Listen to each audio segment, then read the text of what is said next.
Well, alright, it's the last story. The very last. You wanna know how long it is? It's not that long.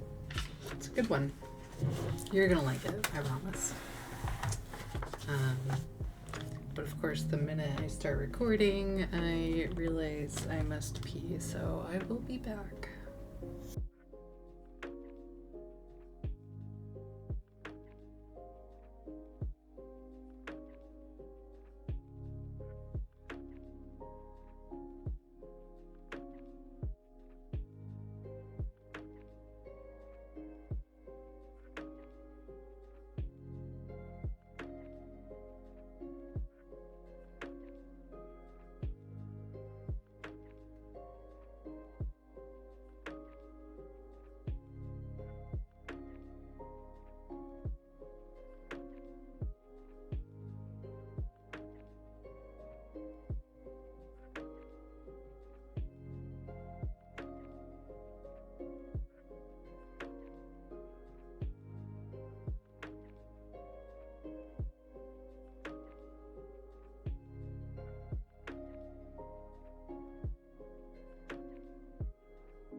Okay, shall we?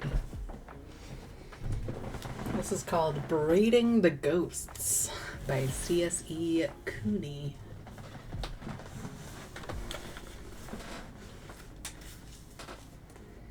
That first year, when Nin was 8, she wanted her mother so desperately. But Noir was dead, she was dead, and would always be dead, thanks to Reshka. Reshka liked to say, "I'm not above keeping ghosts in the house for handmaids and men of all work. There must be ghosts for sweeping, for scrubbing, ghosts for plunging the toilets or repairing the roof, ghosts to fix the swamp cooler and to wash and dry the dishes. But," Reshka said, "but I will be damned in hell and dancing for the devil before I summon any daughter of mine from the grave."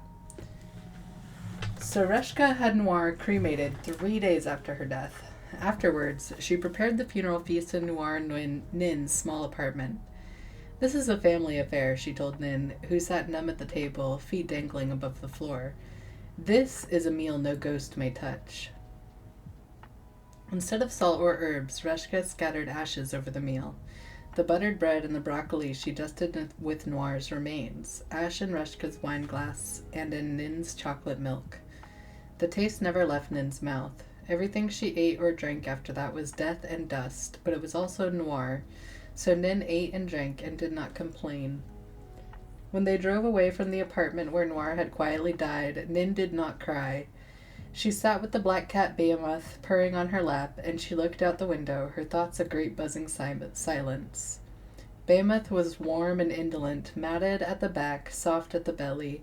A large cat at full stretch, he possessed the ability to curl up into improbably kittenish proportions. Now, though he seemed asleep, his tail danced. Like most cats, Behemoth was a very good liar. Nin stroked her mother's cat, playing catch with his clever tail. She had nothing else of Noir's. Rushka had sold it all, or given it to Goodwill. The sunlight glinted off a crack in the windshield, lancing her dry eyes. Ahead, the road sign read, Lake Argentine, 2 miles. Nin was pretty sure they had hundreds of miles to drive. Rushka said at the outset that they wouldn't arrive at Styx Haunt till midnight. But at the Lake Argentine exit, they swerved off the freeway and jounced down the narrow lake road. Rushka offered no explanations. Nin did not ask. Something in her grandmother's tight, pink, unpleasant smile put a padlock to Nin's curiosity. Noir used to tease her daughter about her constant questioning, saying, Nin, my love, you live in the age of information. Just Google it. This, even if all Nin asked was, what's for dinner?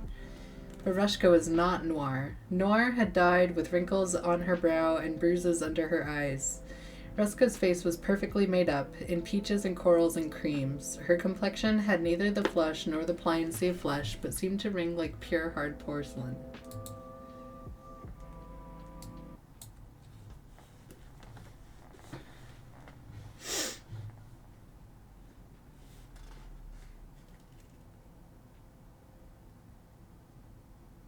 Her hair, plaited into 24 tiny braids, was golden in color, but of a bright and brittle gold, like autumn oak leaves that rattled uselessly from jaded stems.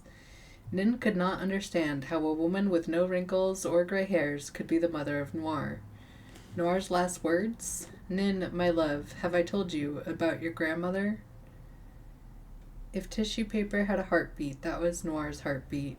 When cobwebs breathed, they exhaled more vigorously than she. Nin touched the hem of Noir's nightgown. Contact with any part of Noir's skin made her cry out. Her name is Reshka. For comic effect, to make her mother's eyes smile, Nin rolled her own, the way Noir did whenever mentioning Reshka's name. She lives in a place called Haunt, and you two do not get on. No, we never did. Noir's voice was shy of a whisper. Still, it laughed. Nin, come, close, hand, shears? Nin brought the shears. Noir could not close her fingers over the handle. I'll do it, Nin said. What do you want cut? Noir told her, and Nin performed the small bloodless surgery. Keep, Noir said. Hide it. Don't, Rushka. I won't tell her. Nin did not ask why Rushka must come. Of course she must. Under her mother's bright, fading gaze, she put the curl of gray hair away, in an envelope, in a plastic bag, in a metal box, which rode in the trunk with the Nin now, in her ratty old Superman backpack. Which rode in the truck, not the trunk. The truck with Nin now, in her ratty old Superman backpack. Rushka's truck humped along the lumpy lake road. The sun shone on gentle hills and flashed on the rumps of small wild things running. Rushka drove her truck up the gravelly shore, her tires rolling over the bravest waves. Then she turned off the ignition. Without looking at Nin, Rushka said, Give me the cat. Bemused, a little sleepy, Nin did so. Rushka opened the driver's side door. Stay here. Nin stayed. She watched her grandmother walk, straight-legged in her high heels and stockings, into Lake Argentine. Rushka walked into the lake as if she did not see it, stopping only when the hem of her tea-length linen skirt began to drag the waters. Nin stayed, watching, as Rushka squatted suddenly, and with one violent thrust slammed the black behemoth into the lake water and held him under. The world whited out. Nin clawed her seatbelt. She heard herself breathing in ragged gasps. Her thoughts raced ahead of her body, already diving down beneath the lake. No, she shouted, but she was sealed in the truck, and Rushka did not hear. No, she shouted anyway, scrabbling for the lock on her door. Finding it, she flicked it up and spilled out onto the shore. The stony ground cut her bare feet. Nin ignored the stones, her feet, the blood, everything but running, dashing into the water. No, she screamed, diving dividing air and water in a breaststroke. No, you can't. Reska was not a large woman, and Nin was tall for her age. She leapt onto her grandmother's back, pummeling and kicking and scratching and shrieking. Stop it, stop, please, give him back, give him back. But her grandmother remained solid in her squat, both arms straight down and rigid, showing no strain, though surely the black cat behemoth struggled. No sign of the wreathing thing in her hands or on her back fretted Reshka's artful and implacable face. When the deed was done, Nin is still screaming. Reshka stood up, abrupt and smooth, the way she had gone down. This overset Nin, who fell backwards into the lake. Green water closed over her, cold and silent. Nin thought, just let me stay. One-armed, Reska hauled her out. One-armed, Reska forced Nin upright, her polished yellow claws sunk into her shoulder. Hey, you, Reska said, shaking her. You! She slapped Nin on the cheek, then the other. None of that from you, she said, slapping her mouth. Until the blow fell, Nin had not realized she was still screaming. Had been, even underwater, even choking.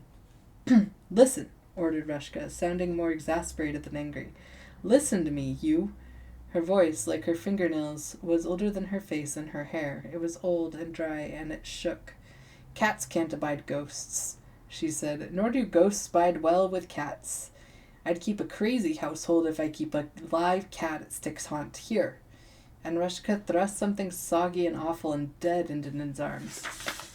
Put it in the truck bed if it bothers you so much. I'll give it a raising when we get home. It'll be just the same, only won't have to feed it.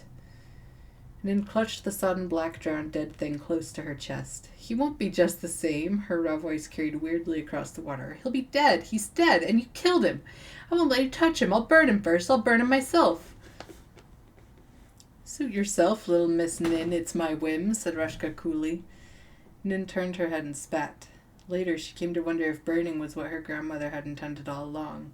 She was to discover that Reshka considered it beneath her dignity to bind and braid the ghost of dumb animals.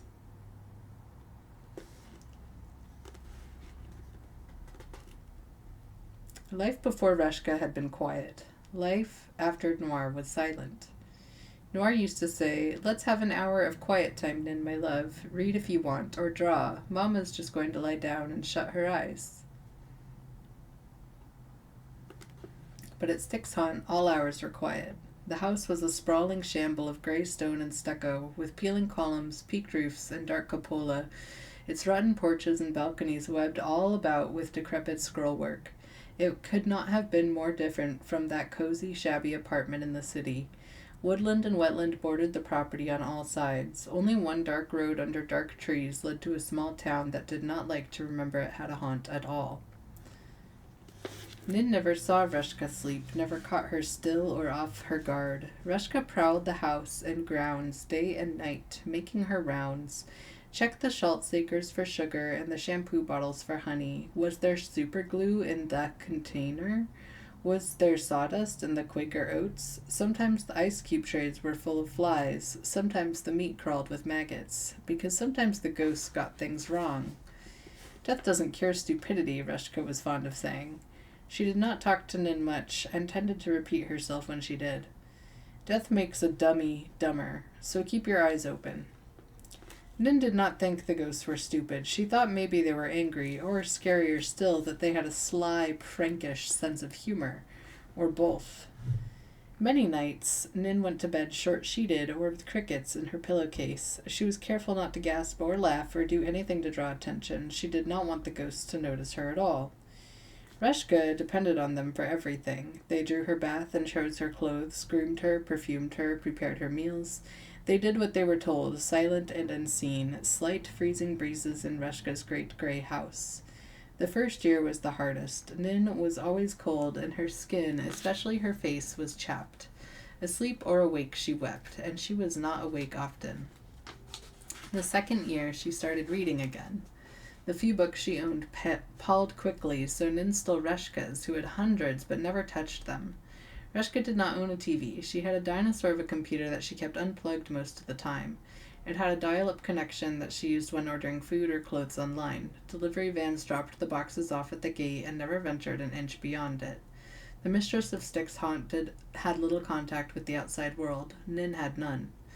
When Nin was not reading, she wrote letters to Noir. She drew pictures of live cats and dead grandmothers. She never spoke. Most days she slept. Not in her bed, which, due to the ghosts, was not to be trusted, but out under the willow tree.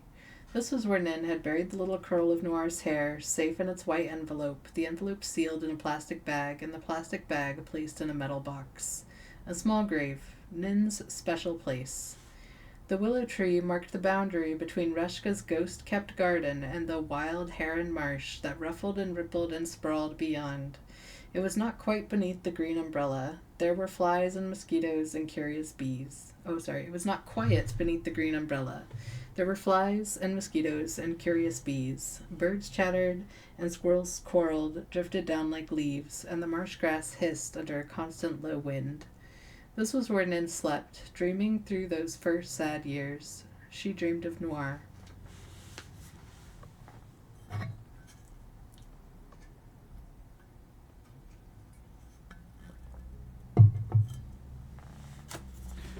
Nin, my love, said her mother, the day after Nin's birthday.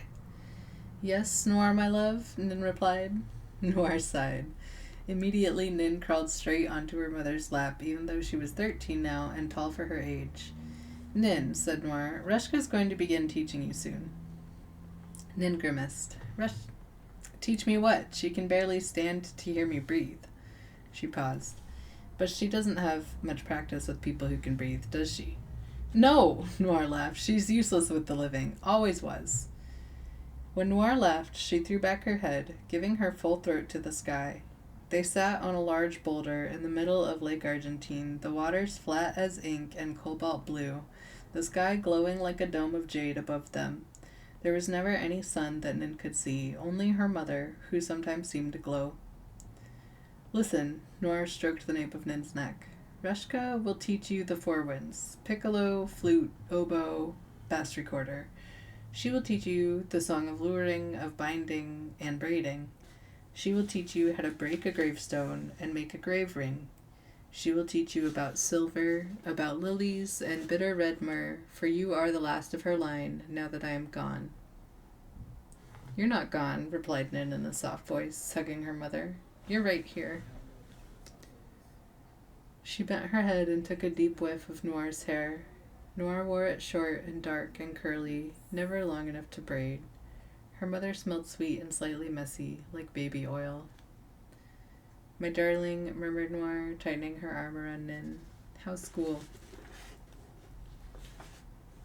Nin's laughter was rusty, like a lawnmower left out in the lawn, or in the rain. I don't go, she said. Reshka says school is for morons, and the bus won't stop at the haunt, and she won't drive me. Everyone's afraid of her. Reshka says sorcerers like her are revered as gods among men. Noir snorted. Sorcerers, she said scornfully. Reshka talks of sorcerers as if there were others like her. There aren't, Nin. There aren't. Before I had you, I traveled. Well, I traveled everywhere, wherever I could, searching for others. Reshka was always whispering warnings about them, to beware, to guard my tongue, to learn everything and grow strong. A day will come, she said, when my powers would be pitted against another like me, only far more pursuant and merciless. There were nights I couldn't sleep from terror. I'm sorry, Mama. But Noir merely patted her head.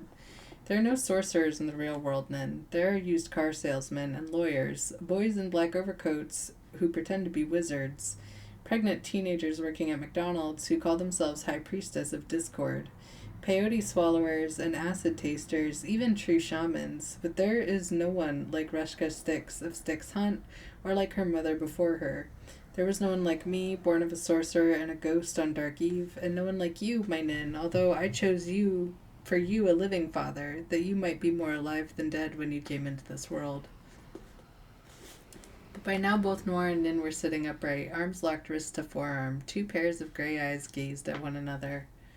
Noir, Nin's voice was very small. Noir's grip on her daughter relaxed.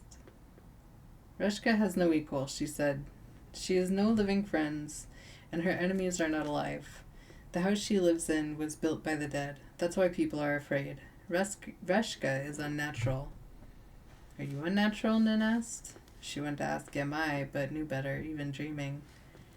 Her mother pinched Nin's chin and smiled, and her smile was like a lilac blooming in the snow.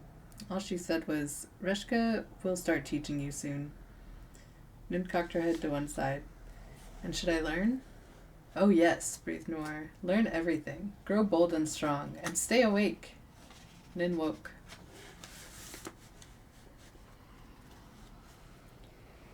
Learning the instruments took the better part of the next 2 years. There were only 4 songs, one for each wind, but Nin had to learn them pitch perfect, note perfect. She had to be able to play them dancing, or lying down, or walking barefoot on the ridge of the roof. 4 songs for the 4 winds: lure with the piccolo, bind with the flute, braid with the oboe, and with the bass recorder, break the stone. But songs were not all she learned. When Nin turned 14, Reshka taught her how to make grave rings out of silver clay, a substance made of fine silver powder, water, and organic binder.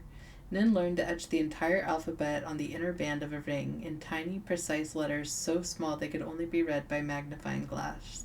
She learned how to fire the rings in a kiln until they were hard, how to tumble them and finish them until they shone like mirrors, smooth as satin. Why silver? Nin asked her grandmother. Why not gold? Silver's a repellent, Reshka said, like salt. Some say running water, but they lie.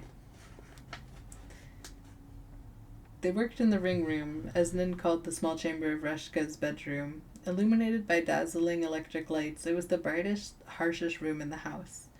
Reshka had installed salt trenches along thresholds and windowsills. Silver wire ran all around the room at the baseboards so that no ghost could enter. An enormous work table and 2 long wooden benches took up most of the space. Supply shelves crowded the walls. In the room, Nin fashioned hundreds of silver rings, and Reshka destroyed them all. The work of hours, weeks, months, gone in an instant, slapped to the floor, and the worker slapped too, for good measure. Nothing satisfied her grandmother. No, she would croak, another, again, they must be beautiful, they must be perfect. Why? Nin asked. Because, Nin the dim. Dry, Reshka was dry as an old well with bones at the bottom. They are each to become a tombstone. As Nin's 15th birthday neared, the new difficulty became choosing her first ghost. Pieta Cemetery lay between the town and its woodland like a farm that grew only corpses. Nin sat beside her grandmother in the parked truck, staring out over the desolate miscellany. Mausoleums and monuments, tablets and tombs, vaults, angels, cherubs, reapers, veiled Madonnas, all spread out before them in orderly serenity. Like a country girl come to the big city for the first time, Nin felt flushed and giddy. She was used to the dead outnumbering the living, but not on this scale. Smiling to herself, she muttered, "Pick a gravestone, any gravestone." "Not any gravestone," Reshka shouted. "Stupid girl." Nin smoothed out her smile. "You must choose your ghost with care," Reshka explained in her raspy, exasperated way. "It must not be an infant. Infants are fractious, unformed. Nothing appeases them. They teethe on the furniture. They break things. They're always underfoot. Nor do you want an old ghost. Imagine," and here Reshka laughed a skeletal sound, "imagine raising me as your ghost. You couldn't boss her around. She'd boss you. She'd own you. Never let a ghost own you, little Miss Nin the Grim. You own it. You got that? You own your ghost, or she'll eat you up, all but your teeth." Nin nodded. The cab of the truck, she decided, smelled like mildew. She was surprised the engine had coughed to life in the first place. Probably Reshka kept a ghost as a mechanic. "No," concluded Reshka, "you do not want the very old or the very young. You do not want a teenager. Don't I know? How tiresome they are, moping around and popping pimples. Choose a ghost in the full strength of its youth, a beautiful ghost in its prime, who will do as you bid or be whipped for it. Go." Nin slipped out of the truck and entered the deserted cemetery. The grass underfoot was warm and wet. Nin, who had never went shod at 6 hot, had gotten out of the habit of shoes. The grass tickled her ankles and the sun pounded on her scalp. She began perusing the stones. 1896 to 1909, a boy, an adolescent, Timothy Hearn, no. 1890 to 1915, a soldier, Robert John Hennon. Nin did not want a soldier. 1856 to 1934. Mary Pritchett had outlived all of her children and her husband. Too sad and too old. At Reshka's step behind her, Nin asked carefully, "How do you whip a ghost?" "Ah!" cried Reshka. Ha! Why, you have his name. With the song of breaking, you destroy his gravestone. He can't remember who he is. Nobody alive knows or cares. This site, she gestured around with her manicured claws. It is a historical landmark. No one uses it anymore. But you've got his name, his birth and death, etched in silver on a ring. You wear it against your flesh, and he must return to you. You're his gravestone. You're his home. Your power over him is complete. With the songs of binding and braiding, you've trapped his soul. You've twisted his spirit into your hair until he's so tangled in the strands he'll never come loose. Say he misbehaves. All you have to do is this. She pinched one of her skinny bottle blonde braids between her fingers. From the very tip of it she plucked a single hair. Then she dug around a while in her large suede purse, at last drawing out a lighter. Flick of the wheel flame, it made nothing of that little hair in an acrid instant. Howling filled the steamy August afternoon. A great coldness rushed over Nin, followed by sobbing. One of her grandmother's ghosts was near, she knew. Must have followed them here from Styx Hunt. Even with her hands clasped over her ears, Nin could hear the ghost crying. Reshka held out one hand to the air like a queen to her vassal. The silver rings she wore, 2 for each finger and 3 on her thumbs, glinted smugly. The sobbing quieted, replaced by a whispering, unwet suction like fervent kisses. If she squinted at the air around Reshka's hand, Nin could almost make out the ghost. It was more difficult in daylight, but yes, there was a haze, a disturbance, colorless, like a mirage, not of heat, but of deep and biting cold. Reshka waved the ghost away. Do you see? She asked. Nin nodded. They must be disciplined, Reshka. Pursed pink mouth smiled. When you have a ghost of your own. Her outthrust fingernail caught Nin squarely on the nose. I expect your bed to be made every morning. I don't understand why you've salted my ghosts from your room, but your slovenliness is intolerable. Of course, what else is to be expected of Noir's daughter? She was a slob, too, and ungrateful, but come your first raising, you'll have no excuse for your messes, either in your room or on your person. Do you hear me? Yes, Reshka. But Nin was no longer paying attention. She had found what she was looking for. The gravestone read, Mason Ezekiel Gaunt, 1901 to 1924. Son, brother, friend. Mason Ezekiel Gaunt, G-O-N-T.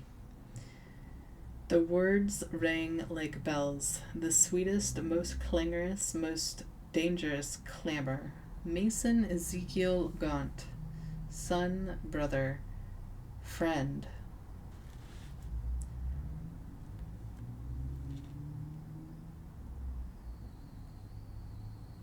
The night of the raising, Nin dressed with care. She had grown up wearing Reshka's cast-off, or ancient garments rifled from attic and cupola, but from this special occasion, which marked her 15th birthday and her very first ghost, Nin ordered a new wardrobe from online catalogs like Gypsy Moon and the Tudor Shop.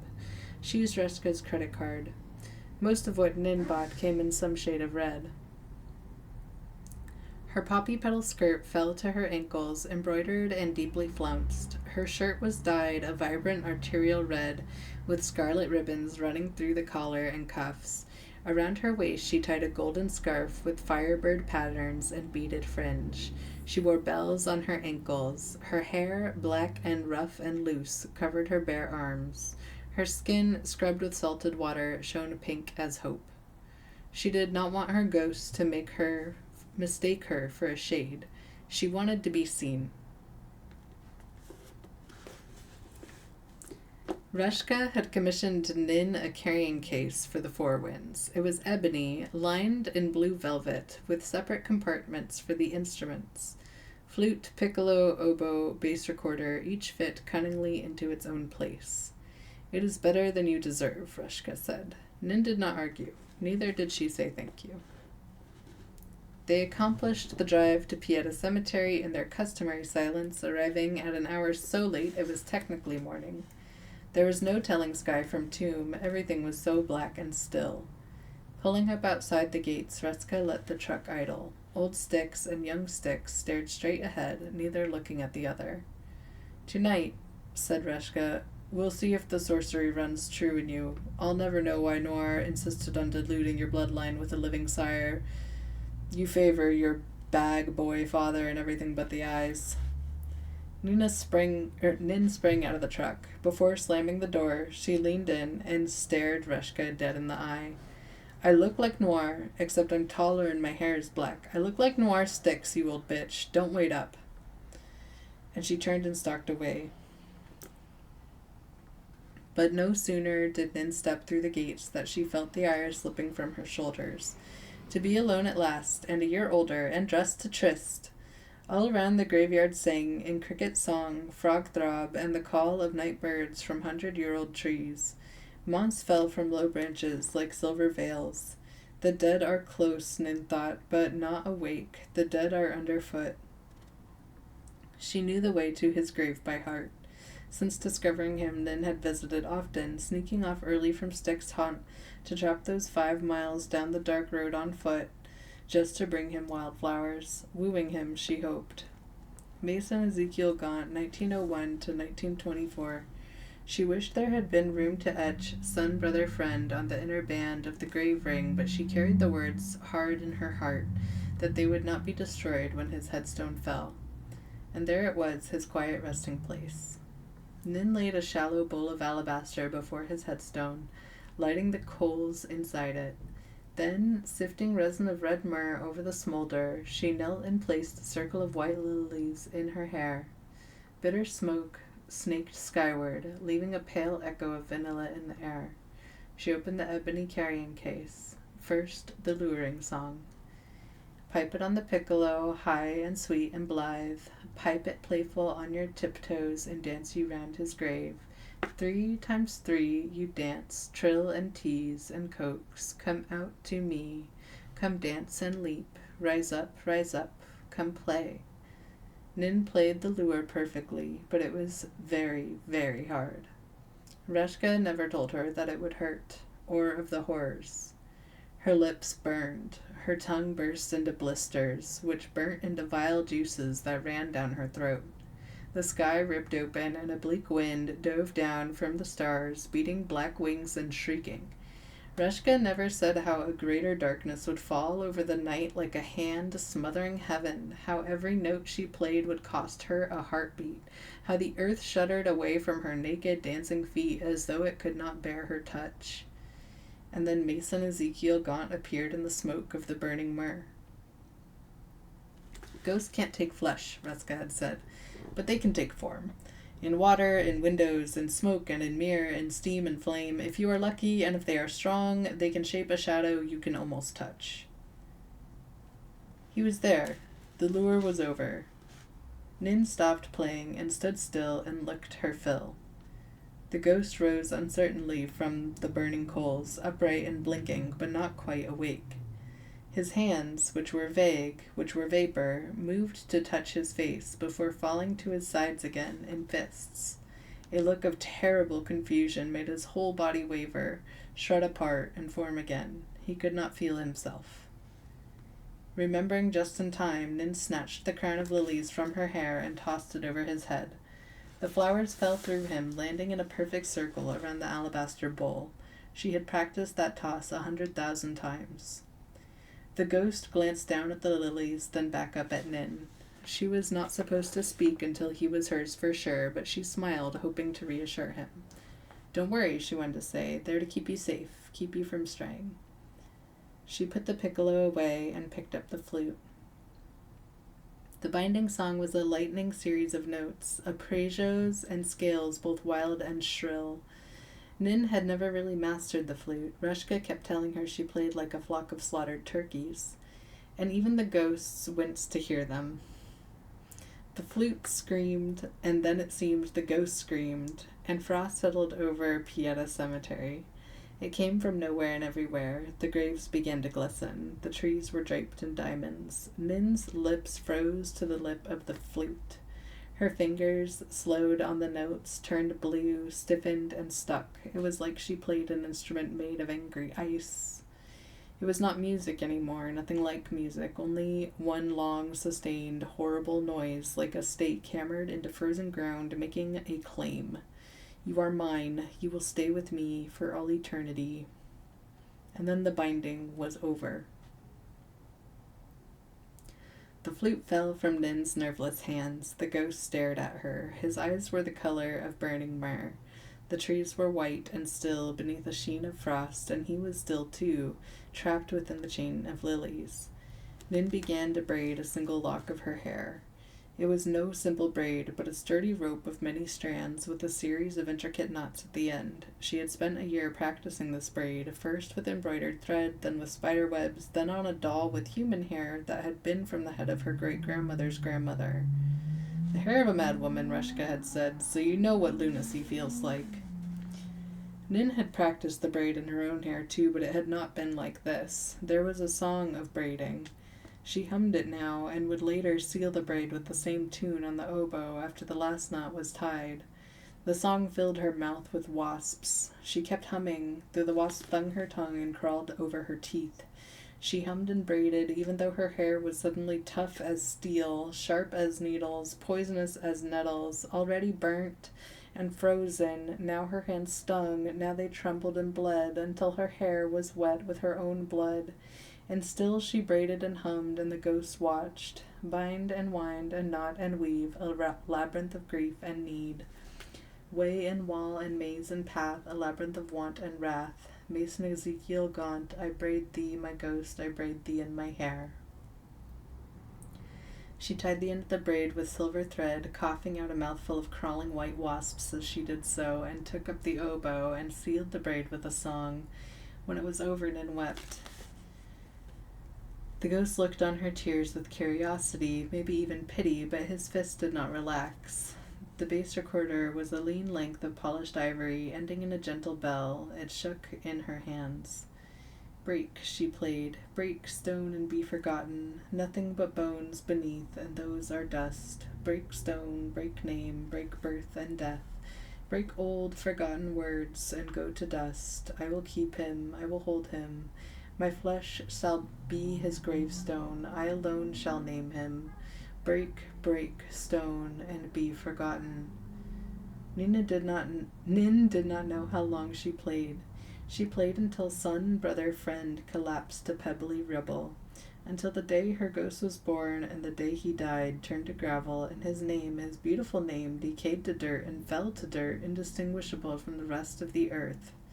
When the song was done, she packed up the lilies in the alabaster bowl so that nothing would mark the place. She slung the strap of her carrying case over her shoulder. From her pocket she drew the silver grave ring and slipped it over her finger. Macy and Ezekiel gaunt, said Nin Sticks, follow me home.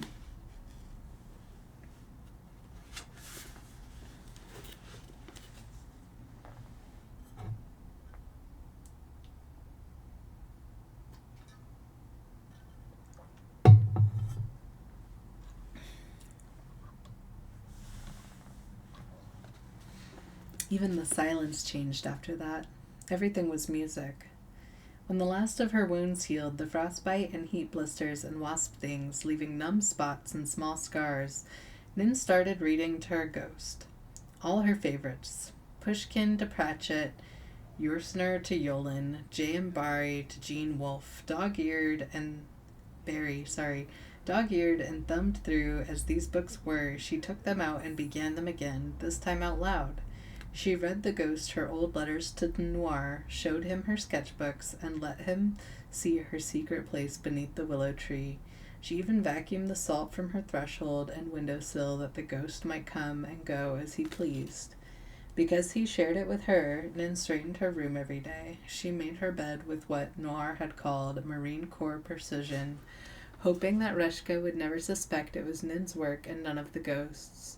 She began to wear perfume and dress in her new clothes every day. For the first time in 7 years, Nin was happy, and she was beginning to see the ghosts more clearly. One night, several weeks after the raising, Nin sat at the edge of her bed and lit a candle. Like magic, the ghost shadow sprang to the wall, man-sized, as though he was standing right in front of her, with her flame shining bright upon him. Nin smiled. The shadow stepped off the wall and sat down at the foot of the bed. Mason, she whispered. He turned towards her, rayless, faceless, dense. She could not see through him. I'm sorry you can't sleep, she said. You must miss dreaming. The ghost gave a small shrug. Out of courtesy or despair, it might have meant 1,000 things. Rest, please. You must rest, if you can, said Nin. On the bed, if you want. I'll sleep on the floor, if you want. In answer, the ghost drew back her covers, his shadow hands deliberate and careful, and then gestured Nin beneath the sheets. The moment her bare feet brushed the footboard, he pulled the blankets up to her chin, smoothed them, and lay down beside her on top of the white eyelet lace. Nin turned on to her side, facing away from him, barely breathing. The ghost gathered against him, one arm tucked snug against her stomach. The ghost gathered her against him, one arm tucked snug against her stomach. For a long time, wrapped in his shadow, Nin stared at the candle and did not sleep. She woke with dark blue bruises on the places that he had pressed against her all night. Her stomach, the back of her neck, all along her spine. Frost hung in her black hair where he had breathed on her, a mist of crystals everywhere but on a single braid. Soon after this, she took him to meet her mother.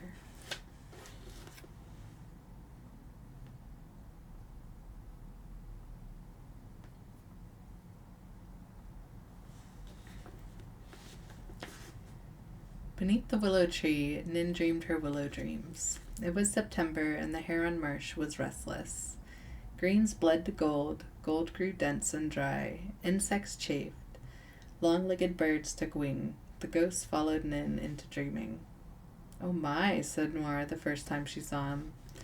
They were curled on the boulder, out in the middle of Lake Argentine. A warm green breeze moved down from the languid sky.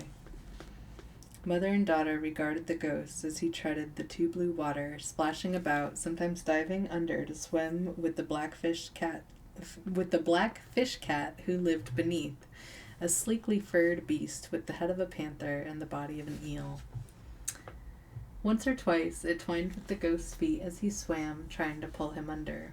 Mason dodged the fish cat and swam up to rest against Nin's legs where they dangled in the water.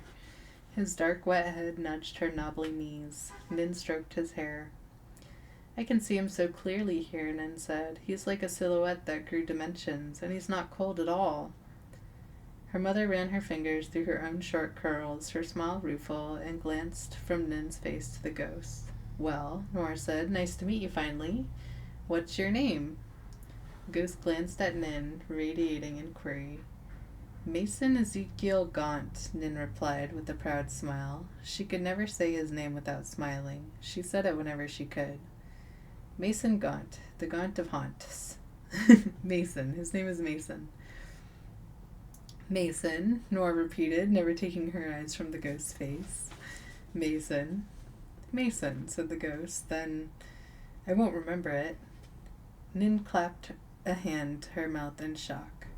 Her ghost had never spoken before. Her mother did not look surprised, only compassionate, and a little angry. "I know you won't remember, Mason, but while you're here, we'll do what we can." The ghost spread his hands, palm up, treading water. Noir leaned down to touch his shoulder. "Is my daughter kind to you?" "Is she kind?" He lifted his head from Nin's knees to stare at her. His eyes were darker than the rest of him, a deep and glossy black, beaming like volcano glass from chiseled planes and contours of his face. Every eyelash showed in spiky, sharp relief.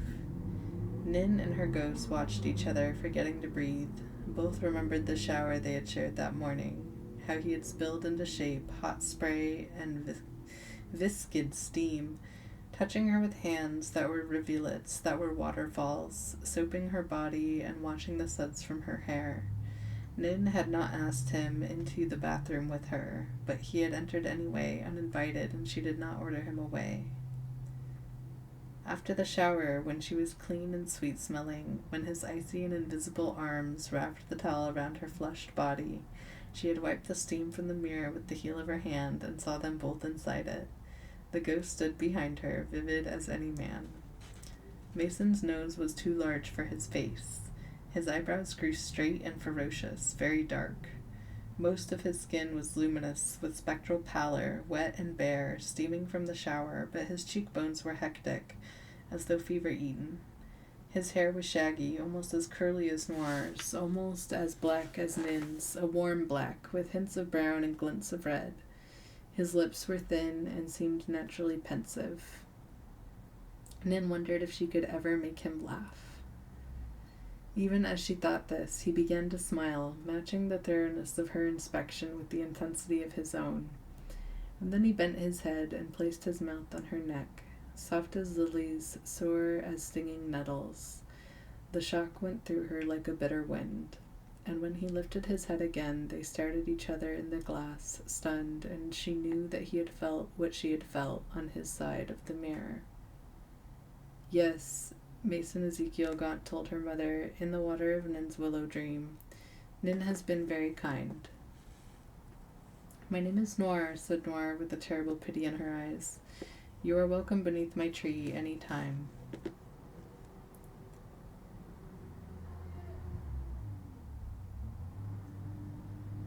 In the second week of October, Reshka summoned Nin to the ring room. The ghost accompanied Nin up to the door, but no further. The salt trenches on the threshold stopped him. When she stepped through the doorway, Nin could no longer see him or even sense his presence. The braid in her hair hung listless, but the silver-grave ring burned against her finger. By this alone, she knew the ghost was disturbed. He could not find her, he could not follow her, he could not even know the room she existed. He could not even know the room existed. What do you want? Nin asked, not patiently. Reshka hunched like a harpy on one of the benches. Mockery wetted her round blue eyes. All Souls soon. Nin never paid attention to the holidays. Mostly she slept through them. So? Reshka sneered. Her voice was like taking ice cubes to a cheese grater, always at odds with her varnished face. So? You've not lived through a Soul's Day yet, girl, or the eve of it either. Nin sighed.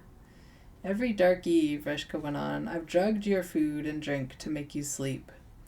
I've circled your bed with salt and locked your door with a silver key.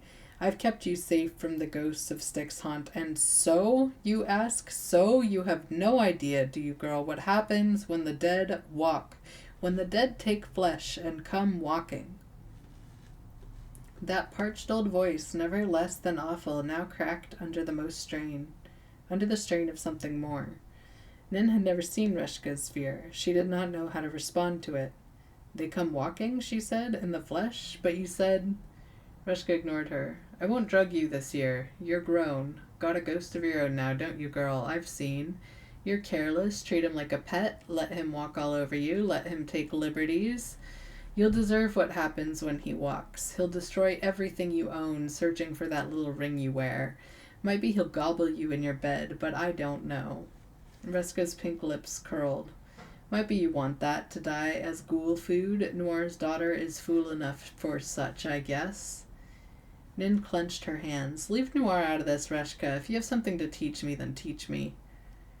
Her grandmother's immaculate claws shot out, quick and callous as they had been 7 years ago at Lake Argentine when they drowned the black cat behemoth. Now they closed round Nin's wrist and sunk deep, drawing blood. Nin's grave ring flared. Agony, and her knees gave out. She fell hard at Reshka's feet, her arm twisting in her grandmother's grip, seized fast. The dead will come walking, Reshka's voice shook, but her talons never faltered. They come looking for their names. You stay in your salt circle with a silver veil cast over your braid, and you keep still. You don't move. You barely breathe. They'll take the house apart searching. That's of no matter. I make them put it to rights again the next day. They'll do it, or I'll hurt them as only the dead can be hurt. I'll burn little bits of them to dust. But that's for morning. At night, on dark eve, so long as they walk, you stay still. You never leave that circle, and you never, ever remove your silver veil, or they will see. The salt might stop them. Maybe, maybe not, but best not test it. Do this, and don't stray, Noir's daughter, or I'll hang you from the willow tree you love. Then I'll raise you up again by the 4 winds, and you'll be scrubbing my back and brushing my teeth for all eternity. You got that, Nin the necrophilian? Am I clear enough, Miss Nin? Clear! Nin gasped, hating herself. She might as well have cried mercy. Reshka flung her wrist away in a disgusted hiss. Then get out, said her grandmother, and prepare while you still can. It rained all day on the dark eve. No trick-or-treaters came skipping down the road from town, plastic pumpkin heads in hand. No teens dressed in black t-shirts and glow-in-the-dark bones came to teepee the lawns and throw stones at the windows of Stick's haunt. Nin stayed at her window all day pretending to watch the rain, but it was Mason she watched, following his restlessness as he paced wall to wall in the reflection of her room. "It's all right," she told him. "You'll walk tonight." He paused long enough to give her a single unfathomable look. "I wish I could go to the willow tree," Nin said, "but on a day like this, I drown." The ghost drifted towards her in the window. Nin felt him at her back. But before he touched her, before his arctic breath sent chills down her neck, he turned away. He walked through one of her walls, and he did not return. Nin tried not to cry. She'd wanted him out anyway. Now she could begin her preparations. The first part was easy. All she needed was scissors. The hour before midnight, Nin lit a line of red pillar candles. Hot cinnamon wax scented the air. She had covered her windows with shawls and scarves so that no one outside, alive or dead, could look in. By candlelight, Nin laid her circle of salt, 3 thick lines of it. Sea salt, then road salt, then perfumed bath salts that smelled like lavender. When the circle met itself, when even Nin forgot where it began and ended, she stepped out of her clothes and shoes, folded them neatly and put them away, and flung a dark gray veil, heavy with silver embroidery and longer than she was tall, over her head. Then she moved over the lines of the salt into the heart of the circle and sat on the floor to wait. Rushka's grandfather clock struck midnight. Dark Eve was over, and All Souls began. So did the noises. Downstairs, down the hall, starting in the kitchen, a great clashing started up. Glass broke, drawers pulled out and upended, knives hurled at the walls, a huge, frightening crash, perhaps the refrigerator tipping over. Bookcases toppled, books ripped apart, curtain rods torn down, someone singing an awful song, someone flushing and flushing the toilet, and then wondered what they were flushing. Cabinet doors ripped off, doors slamming, outside, shrubs uprooted, banged against the house, tossed through the windows, someone pounding holes in the porch with something blunt, a furious gibbering, people who had forgotten how to speak, whistling and whispers and wet slobbering sobs sliding through the cracks in the plaster. The ghosts walked in flesh. The search was on. Below, Nin knew Rushka was in hiding, sealed in the ring room behind salt and silver. The ghosts could not harrow her from the secret place to reclaim what she wore on her fingers and her hair. Thwarted, they grew restless. Further and further out they raged, into the woods and the marshes, maybe as far as the town, knocking on doors, rapping on windows, searching for their names. The calamity of their passing faded to a distant wailing. Nin's door opened, and Mason Ezekiel Gaunt stepped inside. He did not see Nin, invisible behind her barrier of salt with the gray veil over her. He walked to her bed and stared at it for some time, then stroked the white eyelet lace. He could feel what he touched. He did not precisely smile. Mason moved through the candlelight, a ghost in the flesh, casting no shadow. He ran his fingers over everything, the fringes of her scarves, the beads hanging from her ceiling fan, the cotton underwear in her drawer, always with the expression that was not entirely sweet or bitter, but concentrated, perhaps hungry. 3 times he passed the mirror before he dared look at himself. When he did, he stepped right up to the glass, pressed his nose to it. Forehead to reflected forehead, he studied himself. His left palm flattened to his breastbone where no heart had beat. Mason in the mirror stayed that way for a long time. While he stared, Nin stood up in her circle. Almost carelessly, almost by accident, she stretched one bare big toe towards him. The toe smudged a few grains of salt out of place. It took only that, and Mason Ezekiel Gaunt turned to look at her. 2 strides, and he reached through the circle, pulling the veil from her face. He said, "Your hair." "Yes," said Nin. "Now I know why Noir kept it so short." He shook his head, wordlessly reaching out again, but Nin sidestepped his grasp and backed away until the back of her knees met the edge of her bed, and she sank down. She rubbed the stubble on her head, more acutely aware of its unpredictable tufts than of her nakedness. Frowning down at her feet, Nin could not see him coming, but she heard his tread. And then he was there, standing knee to knee with her. "Will you sit?" she invited him. "Do you command it?" "No." "I will not sit." Nin glanced up. For the first time since he had entered her room, she recognized the expression on his face as anger. He was so angry, heat simmered off of his skin. He looked not into her eyes, but at her skull, her scalp, the absence of her hair, the absence of the braid where his soul was bound. Once she saw his gaze flicker to her ring finger, which was bare. It was never right to call you, she stammered, or having called you to keep you, but I was so... She shrugged. She could not say the words that she had practiced 100 times. Where is it? Mason asked in his soft way. You still have it somewhere. You've not released me. It's here, very near. My soul braided and bound in you. Do you think I can't feel it? Is this a trick? What did you do with your hair? I was going to give it to you. Do it now, he said. Do it, please, before the others come back and pull me into their madness. I am that close to going over. I am so close, Nin. Nin, he said, and his rage broke a little. Nin began to weep. The ghost placed his hand on her naked shoulders. His hands, heavy with borrowed life, were smooth and lineless, without fingerprints or scars or calluses. They bore her against the mattress, and she did not fight, knowing that he was no more relentless than she had been.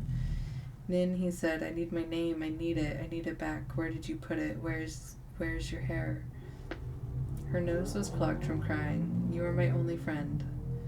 And I'm here, Nin, he whispered. His breath was white, waste, and winter night. I'm right here, and I'm your friend, but I have neither eaten nor drunk for 100 years. I have not felt flesh beneath my fingers in 100 years, Nin. I am hungry, and I have no name to recall me to myself or the honor I once believed in. His hands were warm, and his breath was cold, and her own breath was coming too fast. Please, Nin said. Stop me, begged the ghost. Nin, stop me. I can't. Please. His voice grew ragged. His hands moved down her body, fingers hard on her thighs. His mouth suckled at her skin, not so much kissing as tasting raised flesh, heartbeat, the pulse of the artery running through her belly. She grasped his curls on his head, and his head slid lower. Even his hair was alive, twining through her fingers like damp, sleepy ferns. Nin reached one hand beneath her pillow to draw out a silver-embroidered sack ungainly with salt. The knot that bound it was simple, but Mason's mouth complicated everything. When her trembling fingers finally undid the knot, salt spilled everywhere, along with a single black braid, which she had bound on both ends in silver and looped through a little silver ring. The inner band of the ring was engraved with a name and 2 dates. Mason raised his head and saw the braid. It's for you, Nin said. It's yours. His hand shot out so fast she did not see it move. The braid and the silver ring disappeared into his clenched fists.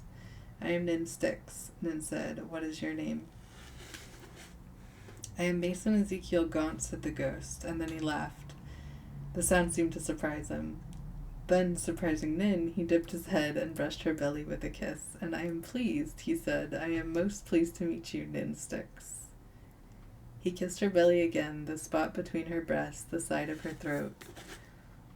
Then, in a whisper she almost missed, Stop me, Nin. No, she said. You're free. You're my friend. You're the only one I want. His tongue licked a few grains of salt from the spill across her belly. His exhale moved, frozen, across her skin. Nin felt a thin ice crust her stomach. Mason, she began. Nin Styx. Mason Ezekiel Gaunt. Nin Styx, sorceress. His tongue worked on her, his lips, his teeth, the hunger of 100 years. Nin, gentle mistress, Nin of the 4 winds.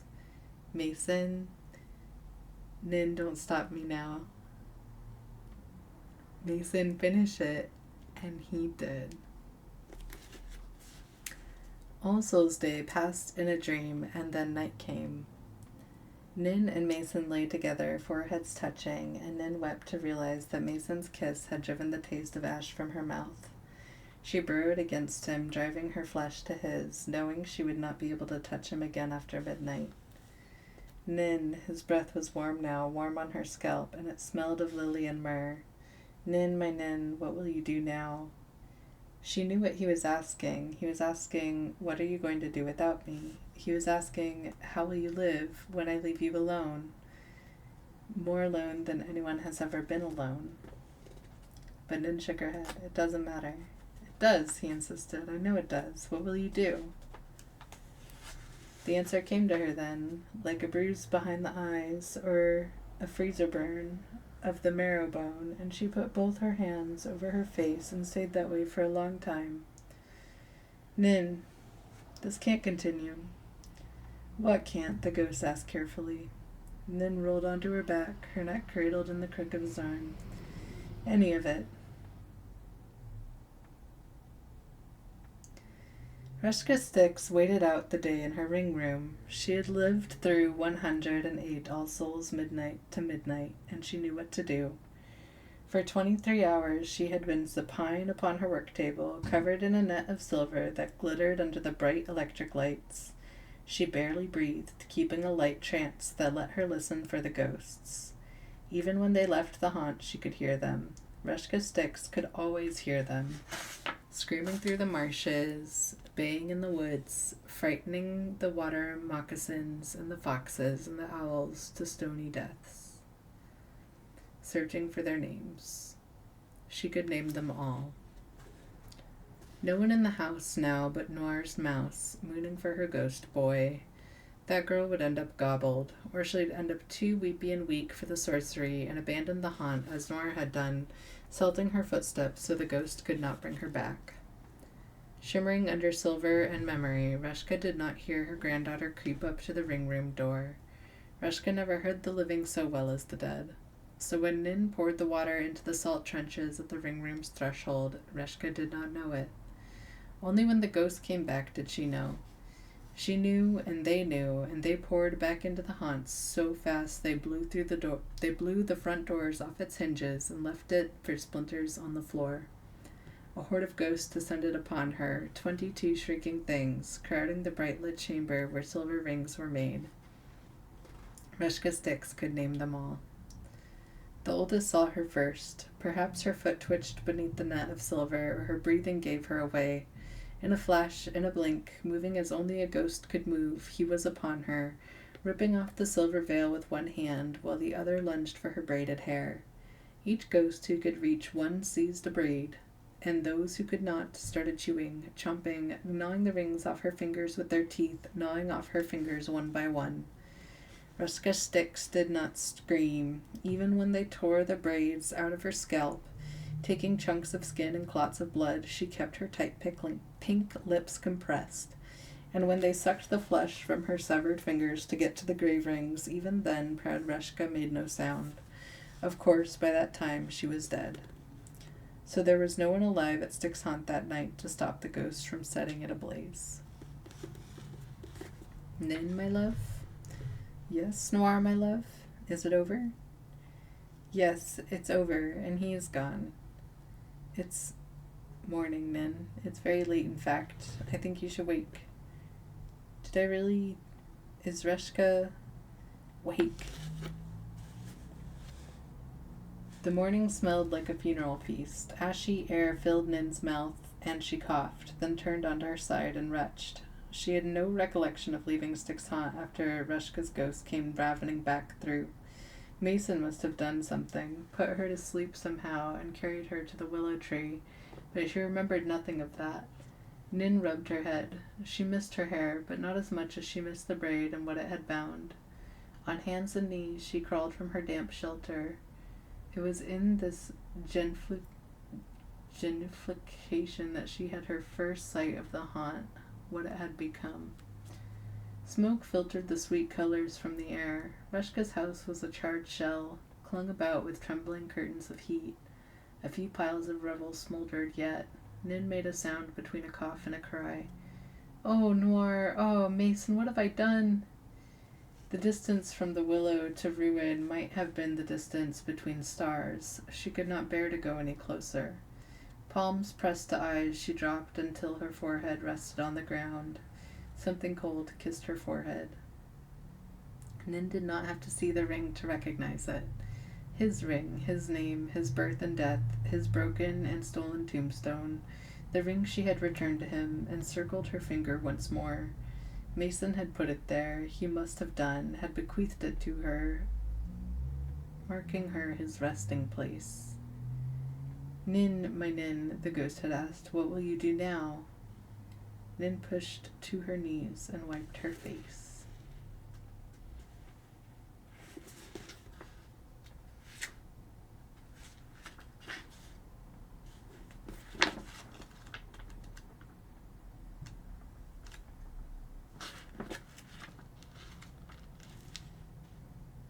Braiding the Ghosts by C.S.E. Cooney.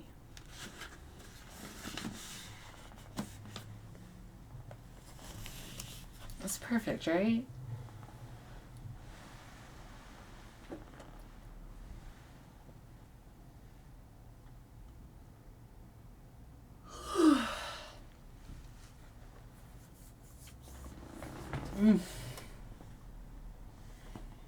Such a good one.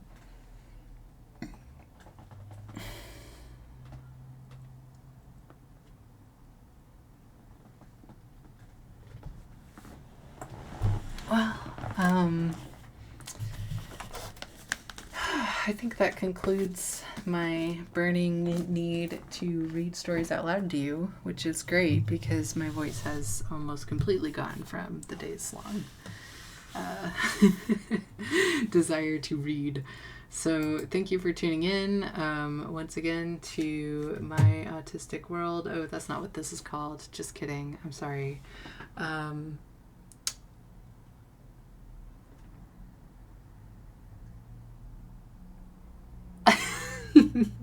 No, I just started making like rhymes, like my autistic world, my autistic girl.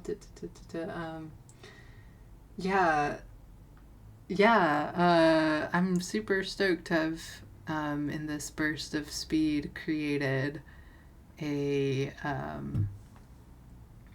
whole new playlist that, you know, in theory I don't think I would make it a podcast, but I don't know, it's fun to read stories, and I have so many stories that I would love to share, so I might definitely going to be using this in the future, and I'm just, you know, uncomfortable currently about the level of which I feel I've just bared my entire soul by reading some favorite stories out loud to you all, so I'm gonna go. But yeah, I'll talk to you later.